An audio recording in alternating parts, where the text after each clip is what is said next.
Well, here we are, another edition of the MCU. It's Thor Ragnarok, and Chris Hemsworth's back, and Tom Hiddleston is back as Loki. Yay, more Loki with his long, oily black locks and his smug demeanor. And, oh, Lord, is he overhyped. He's just such a little... He's behind me, isn't he?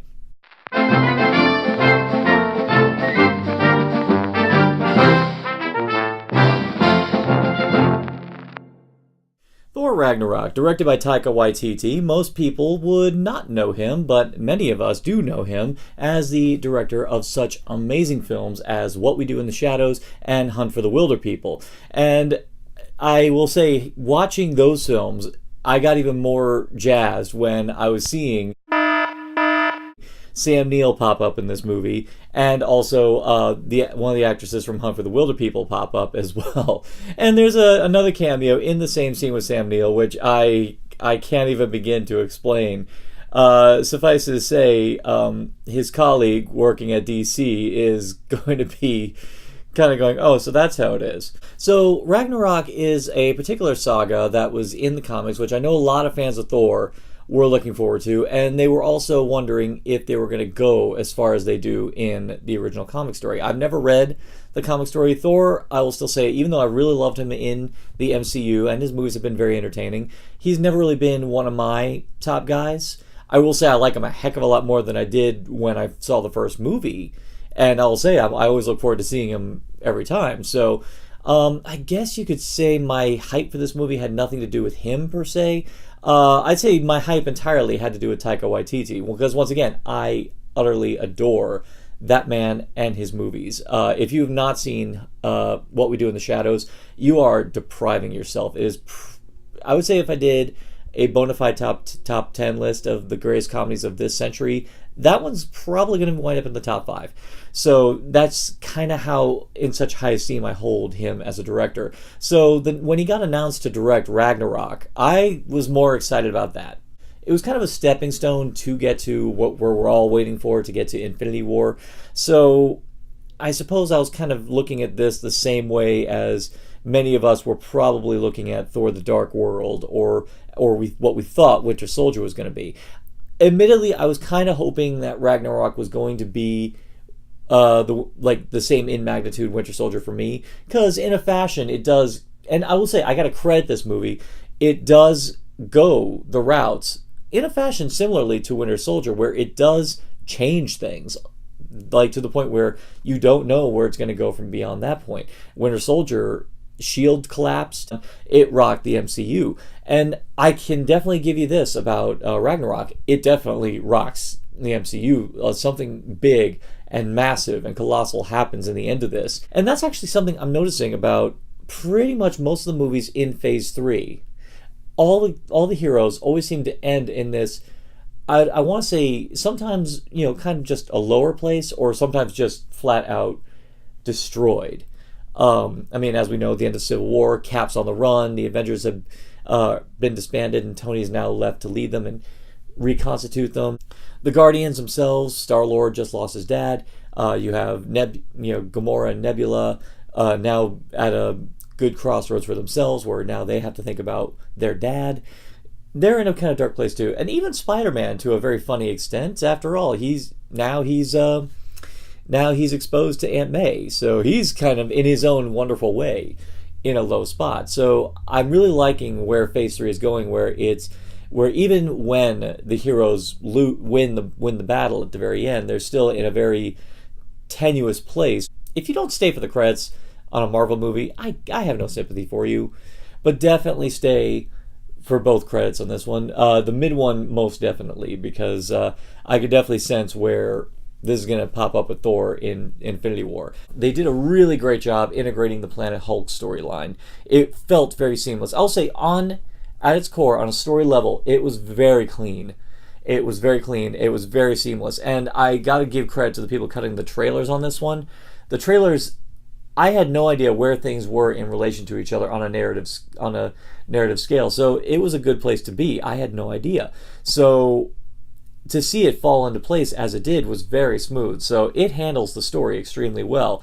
Now, there was also worry about the overuse of humor in this one. Taika Waititi has an exceptional grasp of balancing tones, so the humor felt organic in its right place, and that also helps that a majority of this movie was improv.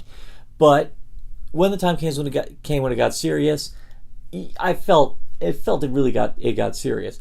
Now, that being said, though, I didn't feel as emotionally invested in this one, and I think it may just go back to the fact that Thor is not one of my top favorite Marvel characters. I like going to Asgard. I like all of it, but I don't feel as deeply rooted and invested with this. I admit I also kind of felt sometimes they glossed over a couple of things. I will say I did not like what they did to the Warriors 3. I actually felt, I mean, only one of them got a chance to put up a fight, but I'm like, yeah, they basically wrote them out almost immediately. It didn't seem worth the time to even get Ray Stevenson and Zach Levy back. I mean, at least Tadanobu Hogun, to get him back to do his, to at least he put up a fight, but I was really kind of bummed about that. And where was Lady Sif in all this? So, I mean, I know she's doing her TV show, but still, come on. If you're going to get rid of the other ones, at least have the courtesy of giving her a decent death scene. She's a beloved character, for crying out loud.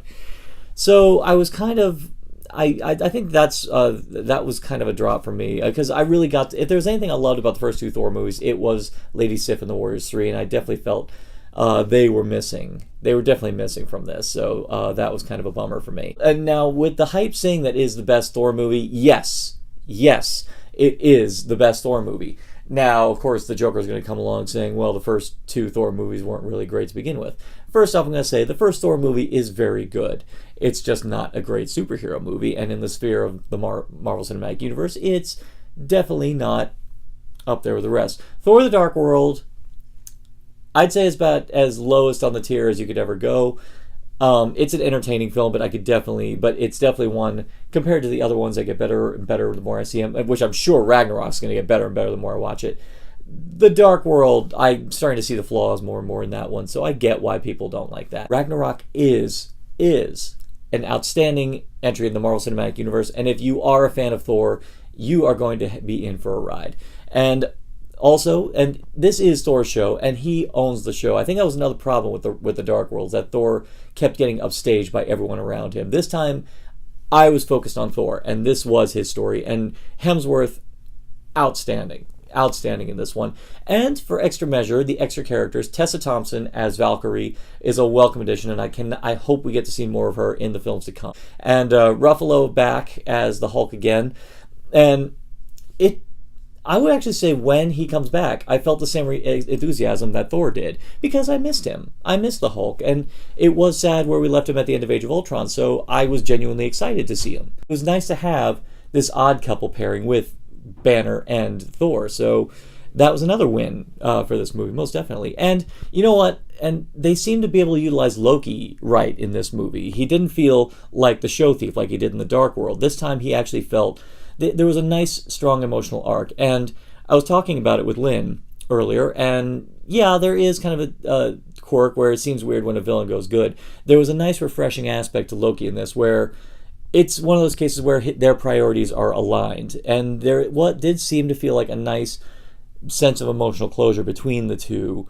And it is an interesting spot for Loki, where I'm intrigued to see where it's going to lead into for him when it gets into Infinity War. I know things are going to go south. I guess if there's anything else to also point out, because I'm sure you're all wondering about Jeff Goldblum, you just get Jeff Goldblum be Jeff Goldblum, and oddly enough, I'm okay with it at this point. I mean, I guess he's kind of in that same vein as Nicolas Cage, except Jeff Goldblum just seems to be able to choose better movies. Another continuing trend with Phase 3, which has been increasing exponentially, I could definitely say, starting with Guardians moving upwards, they've actually seem to be paying attention to the criticisms regarding villains. As you know, if you've seen my close examinations on MCU villains, I do love all the villains, but I felt a lot more menace going around, especially starting with Ego in Guardians 2, and then moving forward, I'm really feeling they're doing really well in the villains now, because Hela, upon her first entry, they do a really good job establishing her menace in this whole movie.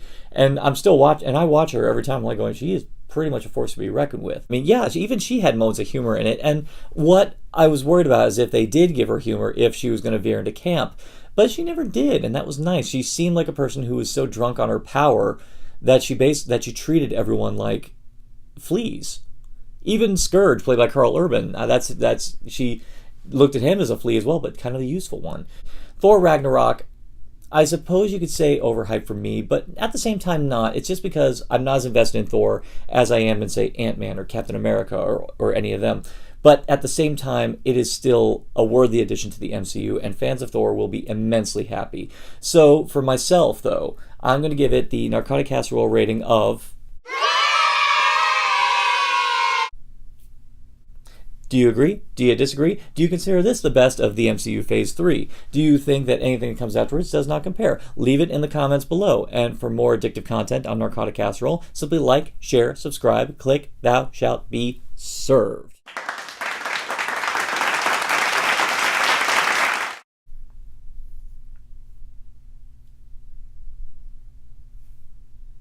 Dude.